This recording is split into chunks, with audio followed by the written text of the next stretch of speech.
Hey everyone, and welcome back to the channel. Today, we've got a fantastic story that is all about being clever when you re in a tight spot.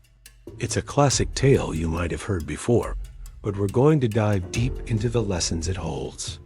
This is the story of the goat who outsmarted the wolf.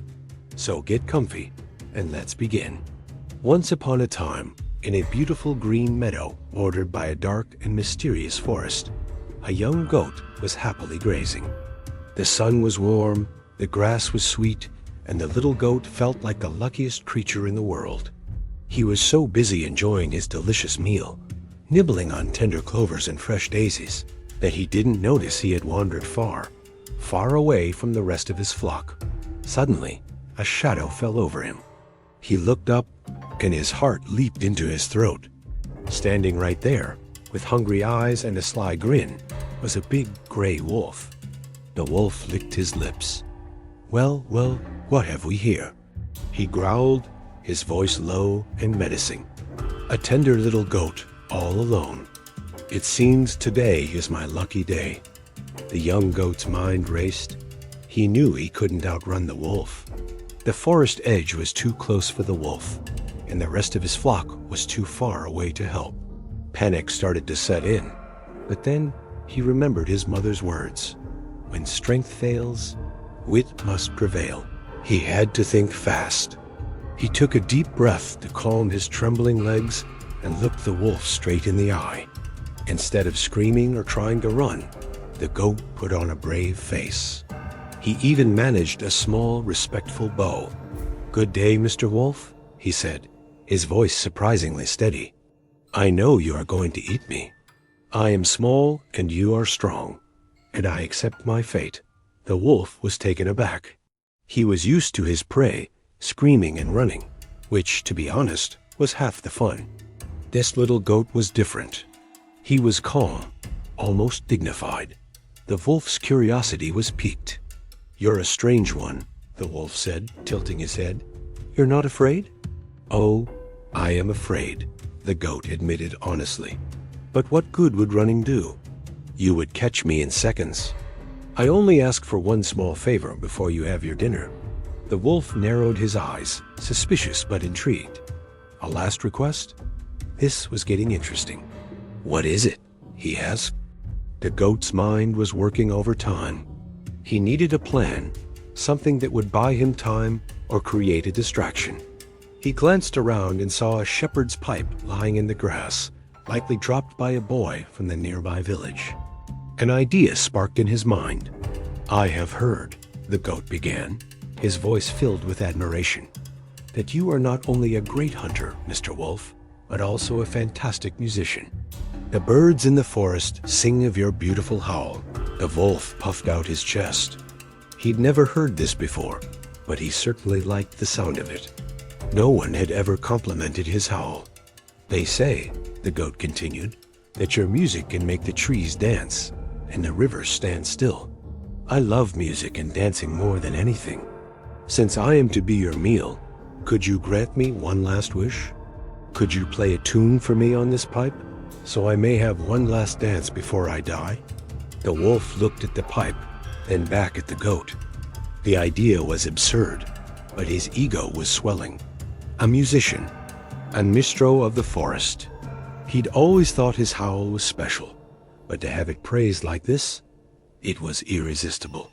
Plus, the goat wasn't going anywhere. What harm could it do? It would make his meal even more memorable. "All right, little goat," the wolf declared, feeling rather grand. "I will grant your final wish.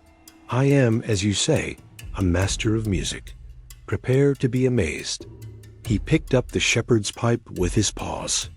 It was a bit awkward, but he was determined.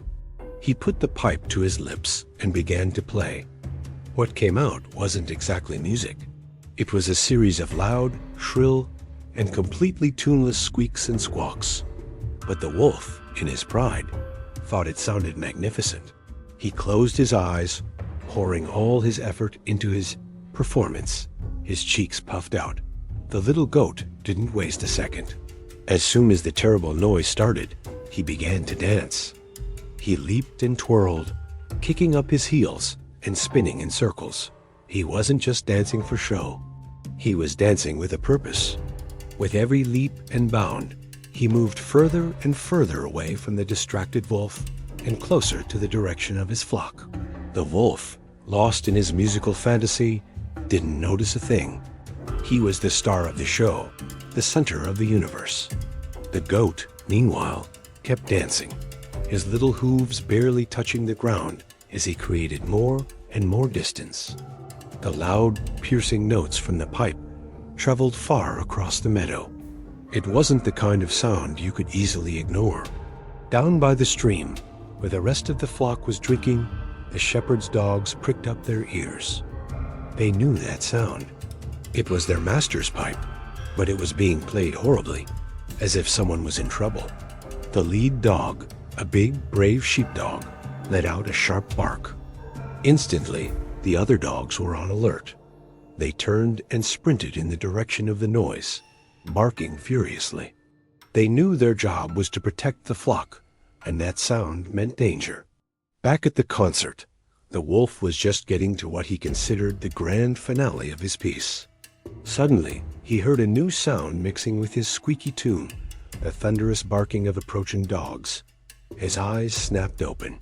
He saw the pack of angry sheepdogs racing towards him, their teeth bared. He dropped the pipe in terror. He looked for the goat, but the clever little creature was now almost halfway across the meadow, safely rejoining his flock. The goat turned and gave the wolf a cheeky little wave. The wolf didn't have time to feel foolish. He had to run for his life. With the dogs nipping at his heels, he tucked his tail between his legs and fled into the dark forest, the barks echoing behind him. He had been completely and utterly outsmarted. Safe among his family and the watchful eyes of the dogs, the little goat caught his breath. He had faced certain death and had come out on top, not by using his horns or his hooves, but by using his head. So, what's the big takeaway from this story? It's a powerful reminder that brains can often be more powerful than brawn. The goat was in a no-win situation. He couldn't fight, and he couldn't run. But instead of giving up, he analyzed his opponent. He saw the wolf's weakness, not a physical one, but a mental one, his pride. By flattering the wolf and appealing to his ego, the goat turned the wolf's own vanity against him. He created a distraction that not only allowed him to escape, but also alerted his protectors. It's a brilliant strategy we can apply in our own lives. When you're facing a problem that seems too big to handle head-on, take a step back, think creatively. Look for a different angle, a clever workaround, a side door. Sometimes, the most effective solution isn't the most obvious one. This story teaches us the importance of staying calm under pressure and thinking outside the box. The goat's quick wit saved his life. It shows that even when you feel small and powerless, your intelligence is your greatest weapon. So next time you're in a tough spot, remember the little goat. Don't panic. Think. Use your cleverness, and you might just outsmart the wolf in your life. Thanks so much for watching today. I hope you enjoyed this story and the lessons it holds. If you did, please hit that like button, and don't forget to subscribe for more stories and insights. Let me know in the comments what you thought about the goat's clever plan. Until next time, stay smart and stay safe. Bye for now.